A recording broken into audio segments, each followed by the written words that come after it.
Today, we are very pleased to have as our guest Ivan Raiklin. Ivan is a former Green Beret commander. He fought ISIS in the Middle East, Taliban in Afghanistan, MS-13 in Central America, and he also served as a military diplomat in the Republic of Georgia. Today, Ivan is a retired Green Beret and also a constitutional attorney. His expertise as an intelligence officer and constitutional attorney served him very well in his endeavors as the deep state marauder. He is investigating and exposing illegal activities of the deep state and the CCP. Force what its job is, which is to defend the Constitution. And that's you have to know the Constitution. Thank you. So if I ask the question of Secretary Austin, Chairman of the Joint Chiefs of Staff Milley, if I ask you, General, what are you going to do when the 25th Amendment's violated? Oh, you don't know what the 25th Amendment is? This is a Wake to Truth podcast. I'm Mary Starr. Ivan, it is wonderful to have you with us today. I've been looking very forward to this. I have a million questions, but we don't have time for them all. So for sake of time, I want to focus on two things. Okay. Let's focus on, first of all, the September deadline, what you've got planned. And then after we talk about that, let's talk about what you have going today. So you just take off and go.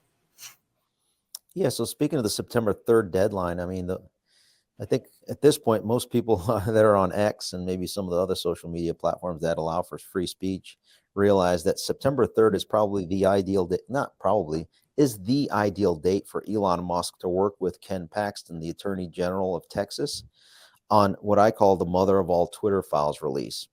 And what that basically entails is that Elon purchased the biggest trove of criminal evidence that has ever existed, and owned by one individual throughout humanity when he purchased Twitter. And the reason why I say that is because when you look at the deep state target list that I've created of approximately 600 individuals that were involved in the illegal spying operation on the Trump campaign through Carter Page and General Flynn, and then every single action involved with the cover-up to that, which was the 39 that illegally unmasked and spied on General Flynn, the 51 spies who lied about the Biden criminal syndicate laptop, impeachment hoax 1, impeachment hoax 2, the Mueller investigation, the January 6th Fedsurrection, the COVID con, the censorship industrial complex. Well, guess what? Many have a Twitter account, and many communicated through direct messages on Twitter. And also, a couple of folks that you need to know about at Twitter that helped coordinate this communication was the number 2 lawyer at Twitter, Jim Baker, who used to be the general counsel at the FBI during the first cover-ups and illegal actions within the FBI. And then in addition, Kamala Harris's employees also were Twitter 1.0 executives. So as you start to peel the onion of all of their communications, which you don't need to FOIA, you don't need any sort of subpoena, you just need to, Elon Musk, go ahead and say, you know what, now that I'm all in for Trump, the best way for Elon Musk to guarantee that President Trump secures a re-election is to expose the truth. And what is the truth? It is literally all these seditious conspiratorial communications that took place on his crime scene, as he calls it himself. And what he can't publish due to legal constraints publicly through a mother of all Twitter files released, that's where Ken Paxton can go ahead, now that he has jurisdiction over Twitter, since it moved from California to Texas, to go ahead and subpoena all of those records and communications, particularly what the Jim Baker of the world and others were communicating on devices issued by the company Twitter to its employee. So not only is it going to be able to reach all those communications on the internal Slack channels, the Twitter DMs, the Twitter geotagged and user content information, the emails, it's also going to include any devices that were issued, such as a tablet, a phone, a laptop, a computer, to Jim Baker, and then all communications on maybe even secure apps that can be forensically extracted, and the coordination of the illegal everything that we saw over the last 8 years plus. So that is politically and from a business perspective, Elon Musk's ideal date to do this is September 3rd, because everybody after Labor Day is back in in the matrix paying attention. Right. So then that'll increase viewership and user engagement on X from a business perspective. And it also helps now that the DNC convention's over. It would be, I think, instrumental for Elon to release the mother of all Twitter files in time for it to be marinated, digested, and then informed by a conversation between him, RFK Jr., and Donald Trump in a kind of 3-person Twitter space, and maybe a 4th person, Ken Paxton, as they explain everything that is being gleaned from there and all the illegal actions that occurred by this, the deep state target list, which includes the Harris team, right? And what that would result in, and then it helps to inform early voters. It also helps to inform the Yes. first debate that's going to take place, because just like the Biden Yes. criminal syndicate, when they were protecting him before that debate with Trump, and they said that the Biden laptop had all the earmarks of a Russian info op, well, we're going to be able to now prove with the communications of Jim Comey, of Brennan, of all these folks that do have a Twitter account and have had one for quite some time, as we lay out the evidence, or I should say Elon lays out the evidence of what took place. And now that we have X, and I mean, the reason why they arrested Telegram is because they have to shut down Telegram. They have to shut down X for them to stop the narrative from being released of what I'm describing. Because Telegram has 900 million monthly active users. It's, I believe, the 4th or 5th largest platform on the planet. It's much bigger than X, right? But now that X is on the incline as the number 1 downloaded news app on devices in America, they're going to try to shut down the internet through DDoS attacks, as they warned in July 31st with that public service announcement by CISA and FBI. So it is now, it's a ticking time bomb.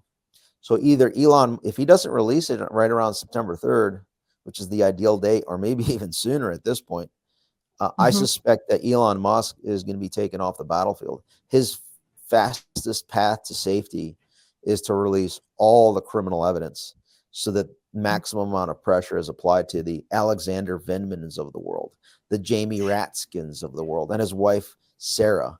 And the reason why I mentioned those names is Alexander Vindman was the lead impeachment hoax #1 treasonist, I like to call it, traitor, right? And also #2, Jamie Raskin was the Fedsurrection cover-up / insurrection promoter, impeachment manager, lead impeachment manager, in order to promote the insurrection narrative to cover up for the Nancy Pelosi-led Fedsurrection, right?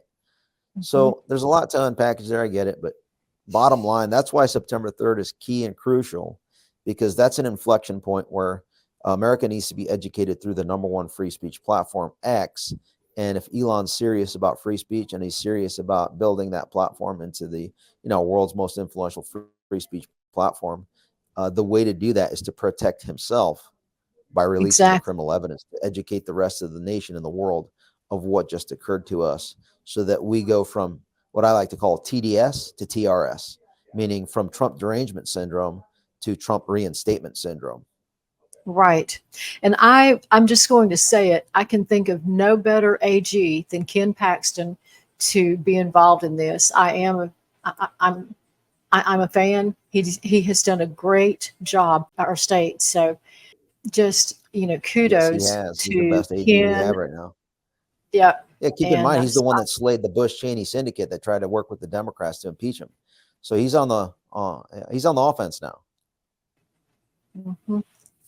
Well, a lot of that probably played into, all of the impeachment things he went through, and I was glad to see truth take him prevail. out so that he wouldn't be in a position to do what exactly I'm talking about.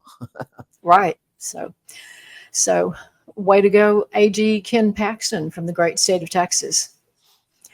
Okay. Another thing I wanted to talk about is what you're actually doing today, this hearing that you are going to be monitoring. Tell us about that.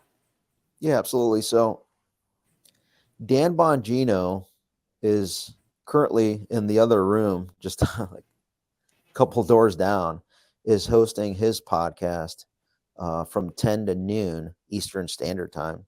And in there, I was just actually sitting next to Chip Roy Yes. was He sitting in we that, had an yeah, was we sitting had an right event there. the And other then night. Eli And Crane, congressman from Arizona, we were just sitting together kind of discussing. But there's going to be 5 members of Congress, of the House, that are hosting this offsite sort of hearing, field hearing. Chip Roy, Congressman Roy from Texas, Eli Crane from Arizona, Corey Mills from Florida, Matt Gaetz from Florida, and who's the 5th one? And then Andy Biggs, also from Arizona. They're hosting an event or a hearing, kind of laying out what they've been able to find out so far through their sources, network, and whistleblowers about the July 13th failed assassination. Well, I guess I can call it assassination attempt of President Trump in Pennsylvania. it was. And so the It first 2 was. hours, it's kind of like a pre-show. Dan Bongino is discussing what's going to be coming up. And then at noon Eastern Standard Time, and it's supposed to go a couple hours, noon to 2 p.m. Eastern Standard Time, is going to be the hearing. And they're going to bring in some experts. One is Eric Prince is going to be there. Number 2, we're going to have, I'm trying to remember the schedule. Ben Schaefer, whom I'm not familiar with. And then the 3rd person is Bongino himself. That's right. So you got to remember that Dan Bongino, the reason why, a lot of people are going to be naysaying about, oh, Dan Bongino is a media personality. No, I mean, before he was a media personality, if you want to call him that, he's a truth seeker and a truth promoter. One, he's the biggest Rumble channel that exists, which is, the free speech video platform. So that allows to amplify, train, advise, equip, educate the nation on really any topic. That's kind of secondary to the fact that he was a member of the Secret Service. So he knows the Secret Service well. He knows people in the Secret Service. He knows what questions to ask and then who to ask them to be able to get to the bottom of what took place in Pennsylvania from the Secret Service's perspective. Okay. So he's going to set the frame, would be my guess, on what that looks like, and based on all the interactions and whistleblowers that come out to him. And then number 2, we have Eric Prince, he's led one of the largest, if not the largest, private military contract companies in the world when he started off with Blackwater, it was X, I think it was called. And then I don't remember the name of it now, but he's basically been involved globally, and he has a network of people in law enforcement, private security, that would be in a position to then whistleblow to him and his team. So this is essentially a parallel investigation by private citizens based on their pre-existing previous private citizen and like governmental work to then get to the truth. There's no limitation on, I guess, rules of obtaining and talking to people.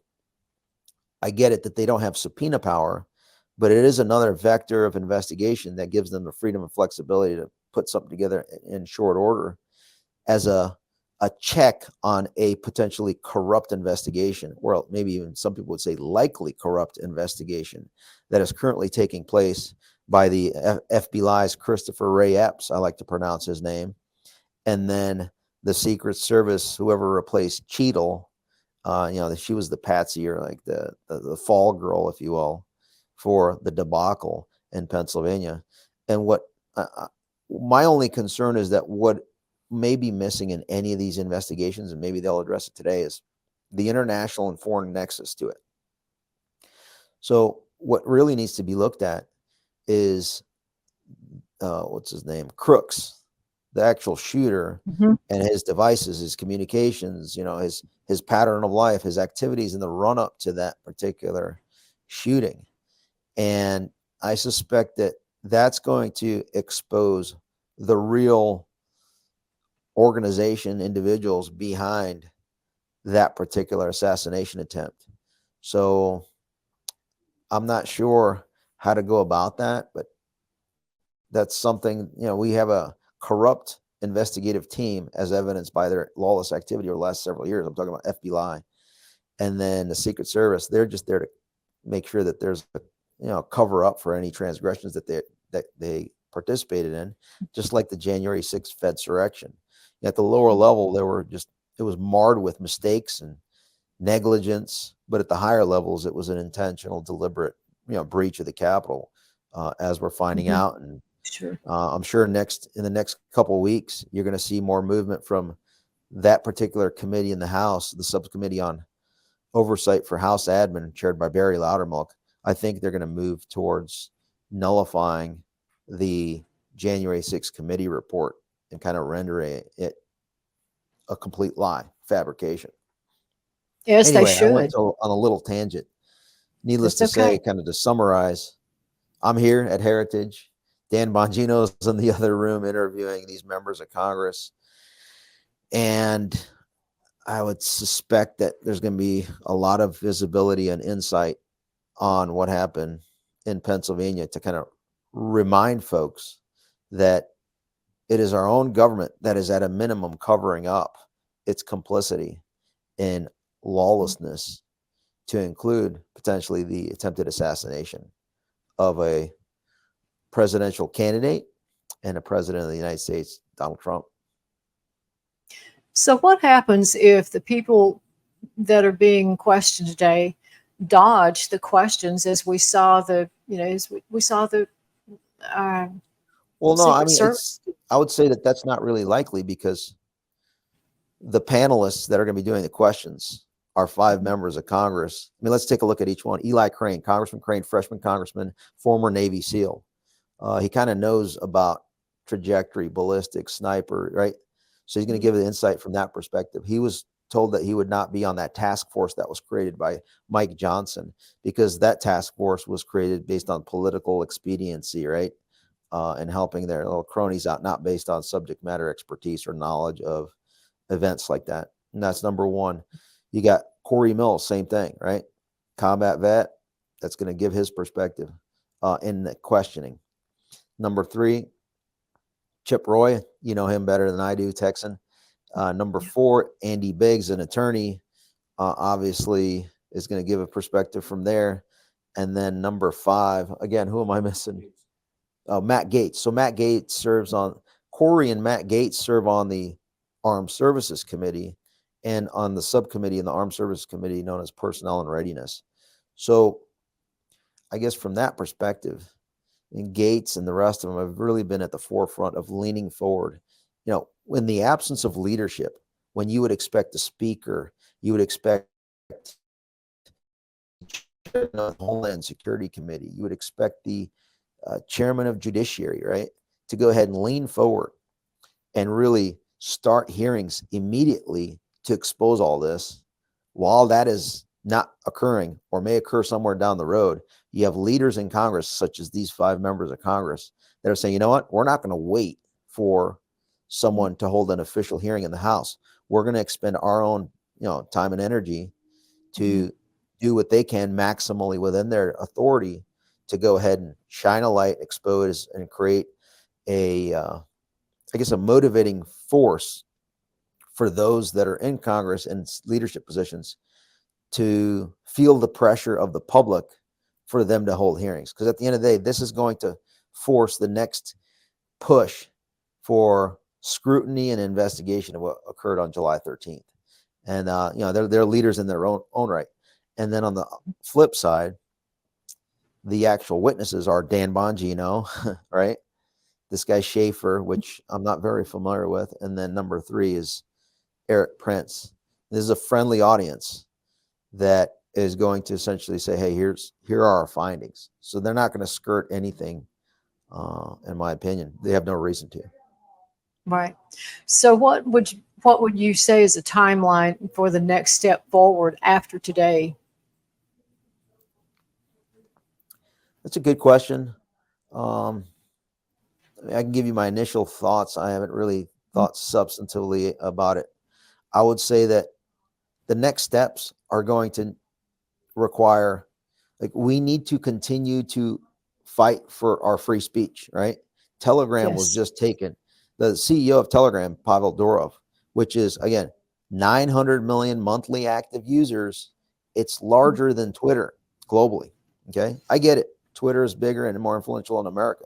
But when you look at it globally, these deep state actors that were likely involved in the assassination attempt both domestically and foreign, they're trying to regain control of the narrative that they failed to continue to to censor out those that are exposing them, and they're seeing and feeling that they're losing the grip. Notice this occurred right after RFK Jr. endorsed President Trump. They're Perfect timing. losing the conversation. The entire DNC convention was completely neutered, and everybody forgot about it within hours once RFK Jr. endorsed President Trump. And so their move is to censor folks out. And so to answer your question more directly, what are the next steps? From their perspective, they're going to continue to try to silence us. From our perspective, we need to continue to, like, people who have never posted or said anything before in the free speech realm, you need to maximally produce content, whether it's a comment, a post, a like, or whatever. You need to get involved in the free speech game, because that is where the battle's at, and we need to be able to overtake them, because we're on the moment, we're on the ascendancy. Free speech is back. We're exposing them, and the only way that we can take on these trillionaire interests or trillions of dollars is to back those platforms that allow us to expose them. Because at the end of the day, everything starts with the court of public opinion. Once you get the court of public opinion, then it applies pressure on their representatives, such as your Eli Cranes. I mean, these guys already know what's going on, but the other ones that are the toxic, feckless cowards at best, and at worst, they're complicit. We need to create that leverage, momentum, pressure, and then we can go ahead and bring them into court of law, to where now that court of public opinion that's now educated is a jury pool that is ready, willing, and able, and clamoring to convict these treasonous scum. That's all really good information. You've explained a ton of just things and how it all fits together. So I thank you for doing that. Thank you. So do you have time for a few more questions? Yeah, absolutely. Okay. So in regard to the attempted assassination of President Trump, would you expect information to be released on that prior to the election, based on the findings that come out of today's hearing? Again, this is a hearing that is not sanctioned by Congress. It's 5 members of the House that are conducting that hearing. I'll answer your question I'll split it into part A and part B. Part A is when we have a Department of Justice, an FBI, and then subordinate agencies of Ali Mayorkas, right? You have the Biden criminal syndicate that appointed the illegitimate, belligerent, lawless CCP agent squatter of the White House, who has appointed Ali Mayorkas to destroy our country through his his illegal migration facilitation, who runs and is above the Secret Service, okay? That's supposed to be protecting RFK, which they're not anymore as of a couple days ago. And even though he's still a candidate in 40 states, I think 30-something states, who is supposed to protect all presidential candidates, to include President Trump. And then you have the DOJ, Merrick Garland, and Christopher Wray, who was a subordinate to Nancy Pelosi's Fedsurrection, right? Helping facilitate that. I don't expect them to basically say, hey, why would they put out a report that would implicate themselves, right? Why would a criminal admit to more crimes that they're currently involved in?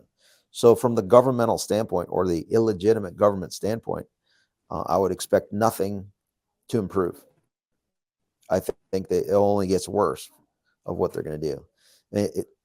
People forget that just because one assassination was failed, it doesn't mean that they're going to stop attempting. So I would say that they're going to try to continue to assassinate their political opponents. At this point, it's Elon Musk is their number 1 threat.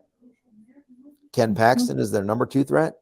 And then Donald Trump is their number 3 threat, because of what I explained. And so they're not going to do anything. as far as private citizens and members of Congress that want to get to the truth, we're going to continue to expedite that. So, keep using Rumble, keep using X, keep using, I'm just looking at the screen here on the TV. It looks like lawmakers visit Trump shooting site. Well, apparently those that are on the task force appointed by the rhinos felt compelled to then travel to Pennsylvania in order to supplant the leadership and the momentum of this hearing that's taking place here today at Heritage. Because whereas before they're like, no, we're not going to do a hearing, these guys step forward. And now the Rhino task force establishment is saying, oh, look at me. I'm going to go ahead and go to the site. And in a way, it's a good thing and a bad thing. It's a bad thing because they wouldn't have done that had this hearing not been scheduled. And it's a good thing that they're doing it because the hearing that was scheduled and going to be amplified on the largest channel on Rumble, which is free speech, right? Free speech video platform. It was the impetus and it compelled them almost. And I was wondering if they announced that immediately after Dan Bongino announced he was helping host this hearing here today. That's great. I'm really glad to see that. Yes, it does. Pen is mightier than the sword sometimes. Indeed. Sometimes. Well, I'm thankful Dan is doing that. I'm thankful that you are helping in that effort. It's going to be an interesting week with lots of good information coming out. Yes, I'll be amplifying it. I'll probably be discussing it today on my show. I have a daily show called the Raiklin Report from 4 to 4:30 p.m. Eastern, and it's live streamed out on my X channel, Rumble, etc. Who knows? I might have a couple of interesting guests. Okay, we'll be watching. That would be great. So we'll try to get all this up and have those links and various bits of information available on a page at the end of our time today, our recording. Well, thank you, so it's been great having you on, and I would hope that maybe we could try again another day down the road. Let's do that. Let's try to schedule something. That'd be great. I'd love to have you back, and we'll do 2.0. Thank you, Mary. God bless. Okay. Thank you, Ivan. Appreciate your time very much.